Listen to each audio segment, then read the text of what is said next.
l'analyse dynamique, le sourcil, la commissure labiale. Pour pouvoir prétendre à l'injection des muscles possiers de la face et des muscles face et cou en général, il faut connaître l'anatomie. Ça, c'est la base. Alors, nous allons vous entraîner, avec ces tutoriels, à dessiner les différents muscles du visage pour comprendre quelle est leur fonction et comment on pourra les injecter. Alors, nous allons partir de haut en bas.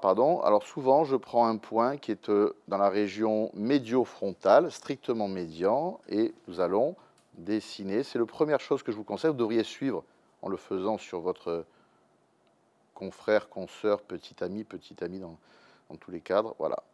Entraînez-vous à le faire.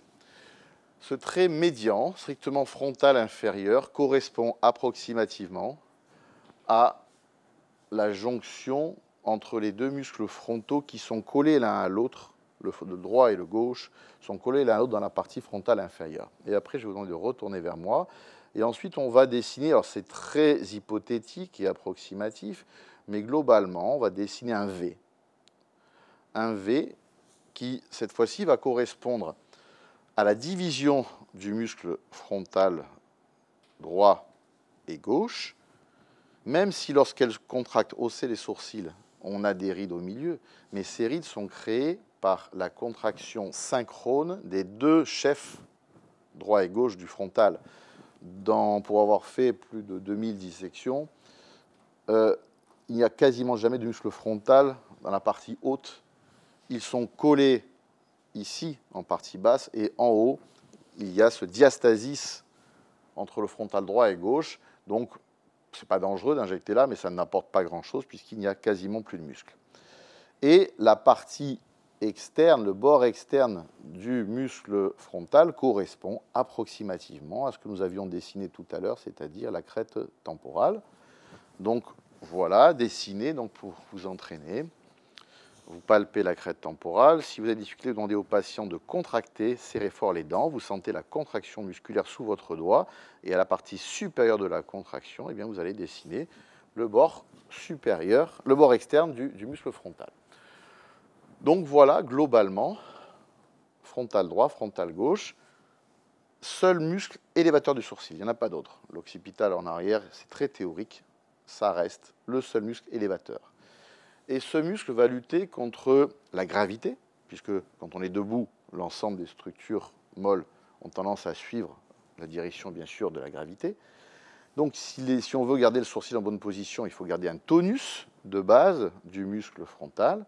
Et surtout, au-delà de la gravité, ce muscle va être antagoniste de tous les autres muscles du sourcil, qui sont tous abaisseurs. Alors, on va pouvoir ici suivre, grimacer en montrant les dents, voilà, fort au niveau du front aussi. Voilà. On voit toutes ces diaphragmes musculaires qui se contractent, et donc on va avoir un immense diaphragme ici qui fait tout le tour, arrêtez, comme ceci. Vous voyez qu'il est immense, hein, il vient très très loin. Donc là, on va avoir le diaphragme du muscle orbiculaire, le muscle qui fait tout le tour de l'orbite, avec une composante externe qu'on va appeler l'orbiculaire orbitaire, et une composante beaucoup plus centrale autour des paupières, qui est l'orbiculaire palpébral. L'orbiculaire palpébral donc, est au contact du tarse et au contact donc, des structures réelles des paupières. Et c'est un muscle qui est très intimement lié à l'anatomie de la paupière et qui permet la contractilité, la fermeture de la paupière. C'est un muscle qu'il faut éviter d'injecter en général. Il y a quelques exceptions dont on parlera. Et cet orbiculaire orbitaire, lui, participe à la position du sourcil. C'est un muscle de protection. Quand on lance quelque chose au visage de quelqu'un, le réflexe, la fonction, c'est je ferme l'œil, je protège l'œil. En protégeant l'œil avec une force quelquefois considérable, fermer fort. Vous voyez un peu la puissance musculaire, c'est la protection de l'organe principal qu'est l'œil. Donc on va chercher à relaxer ce muscle, bien évidemment pas le paralyser. On ne cherche pas à paralyser un muscle qui est essentiel. On va juste le relaxer dans certaines régions. Donc cet orbiculaire est important. Et puis il va être associé dans la région glabellaire avec d'autres muscles abaisseurs.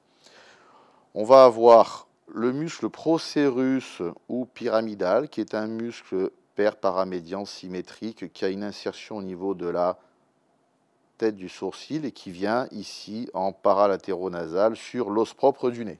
C'est un muscle qui, lorsqu'il se contracte, est un abaisseur de la tête du sourcil et qui va créer donc la ride ici, horizontale, nasale, au niveau de la suture nasofrontale. Donc c'est un abaisseur propre de la tête du sourcil.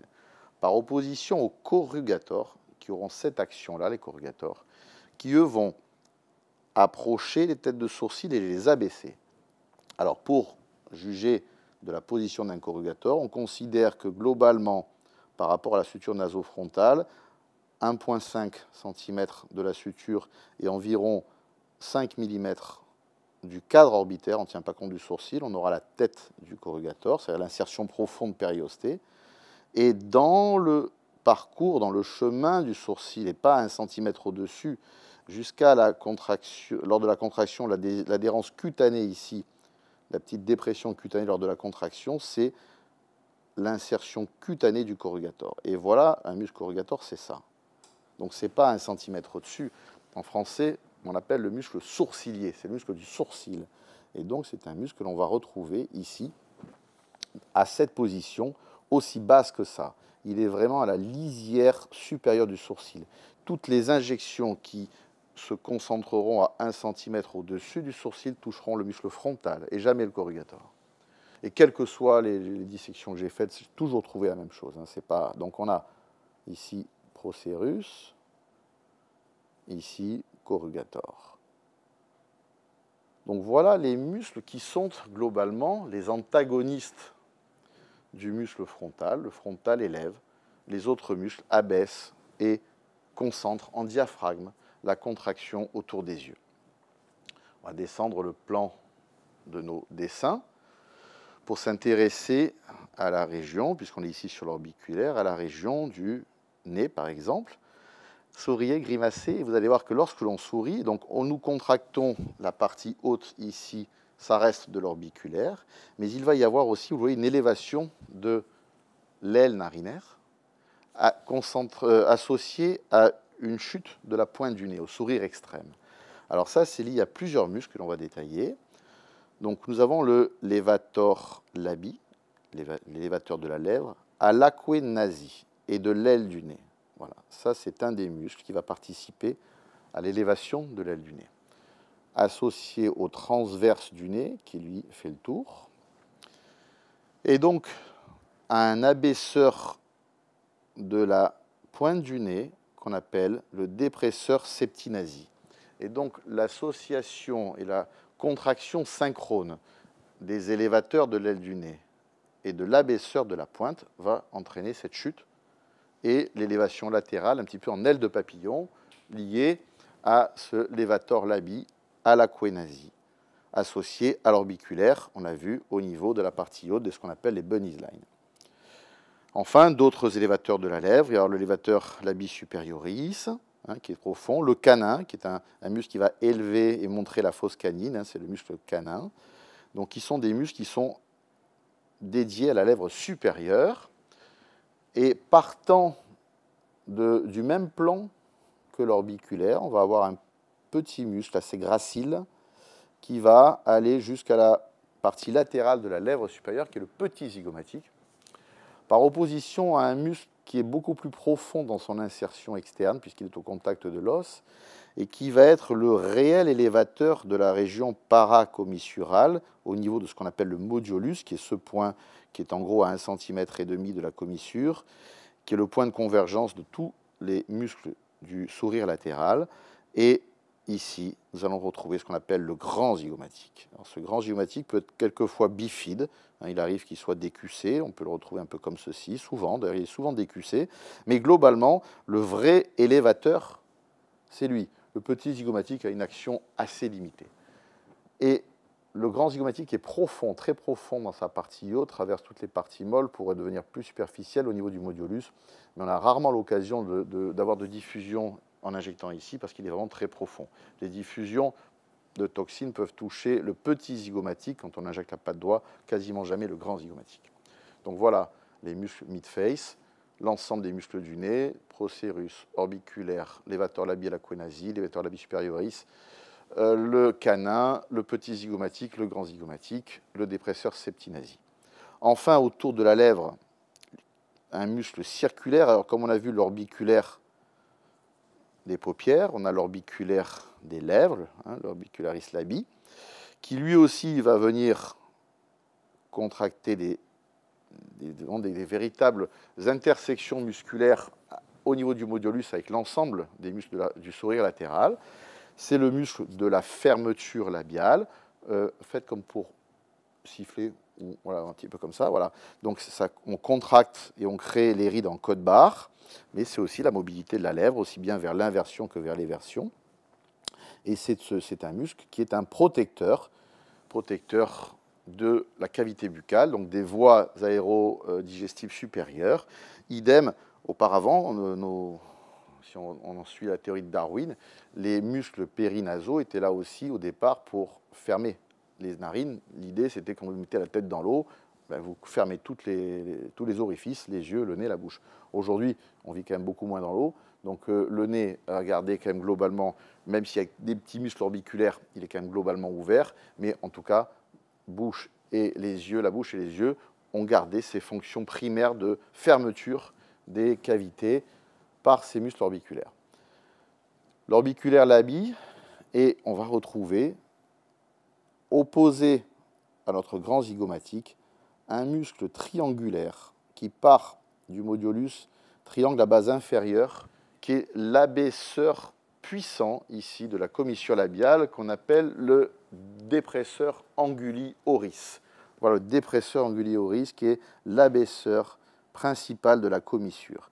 Mais il n'est pas seul, on a trop tendance à penser que ce muscle est isolé comme abaisseur, non, parce qu'il va être associé à un immense muscle qui est un muscle à la fois facial et cervical jusqu'à la clavicule. Alors je vais vous demander de contracter le cou, voilà, et on va voir le bord antérieur du platysma. On voit ici la contraction externe du platysma et on va suivre ce muscle jusqu'à la clavicule, voilà, comme ceci. Voilà. Et ce muscle platysma est à la fois un muscle du cou, un muscle possier cervical, mais aussi un muscle, tu peux arrêter, un muscle facial, puisqu'il y a toute cette partie faciale latérale, ici, qui est agoniste du DAO pour abaisser la commissure. Donc ces muscles, par leur action répétée, ont tendance à la fois à casser l'ovale du visage, à abaisser la commissure, créant ainsi ce qu'on appelle le pli d'amertume. Il y a un autre petit muscle, lorsque l'on sourit de façon exagérée, qui est ici, tu peux arrêter, qui est un muscle qui est propre vraiment à l'écartement labial, qui est juste au-dessus du bord postérieur du platysma, qui est le risorius, globalement qui part du modiolus jusqu'à la base d'implantation du lobule de l'oreille. Donc voilà la ligne du risorius. Enfin, dans la région du menton, lorsque l'on contracte ici cette région, on a un aspect un petit peu en peau d'orange qui est lié à deux muscles qui sont collés l'un à l'autre, le carré du menton, mais en fait c'est le muscle mentalis, voilà comme ceci, qui vont intervenir. Et un autre muscle qui est assez complexe et dont on craint les effets lors des injections de neurotoxines, c'est le dépresseur labii inferioris qui abaisse la lèvre inférieure comme ceci. Ça, ce sont des muscles que vous devez vous entraîner à dessiner parce que c'est la base des injections de neurotoxines. Les autres muscles, comme le muscle temporal, sont des muscles profonds.